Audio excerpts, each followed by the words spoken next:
இன்றைக்கி நம்ம வீடியோவில் என்ன பார்க்க போகிறோன்னா ஃபேன் ரெகுலேட்டர் மாற்றுறது எப்படின்றதான் பார்க்க போகிறோம். இது மாற்றுறதுக்கு பெருசாக டூல்ஸ் எதுவும் தேவைப்படாது. ஒரு கட்ரு, ஒரு டெஸ்டர், ஒரு ஸ்க்ரூ ட்ரைவ், ஒரு டேப்பு, இது 4 இருந்தாலே போதும். நம்ம இதை மாற்றிடலாம். இதை எப்படி மாற்றுறோன்றதை மட்டும் பார்த்துக்கலாம்.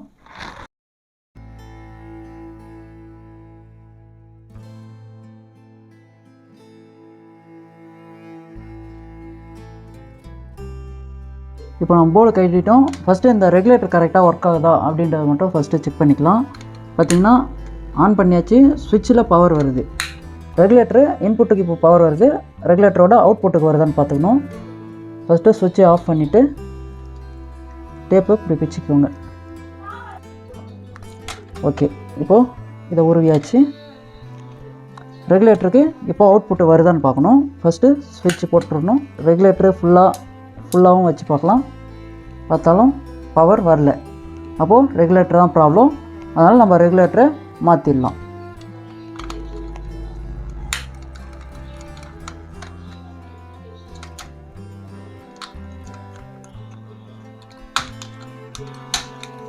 பழசு கட்டியாச்சு. இப்போ புதுசு வந்து இன்செர்ட் பண்ணுறோம்.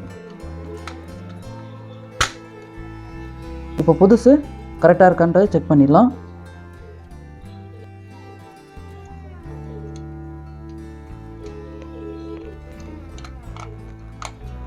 இப்போது ஸ்விட்சை ஆன் பண்ணிவிட்டு ரெகுலேட்டரு 4ல் வச்சுருக்கோம்.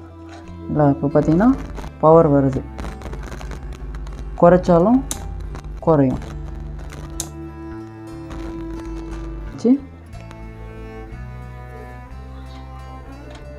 உங்களுக்கு கொஞ்சம் பயமாக இருக்குது அப்படின்னா நீங்கள் ஒன்றும் இல்லை, இந்த ரூமுக்கு வர்ற பவரை நீங்கள் ட்ரிப்பர்லேயே ஆஃப் பண்ணி வச்சுக்கலாம். ஆஃப் பண்ணிவிட்டு இப்படி க்ளோஸ் பண்ணிடுங்க.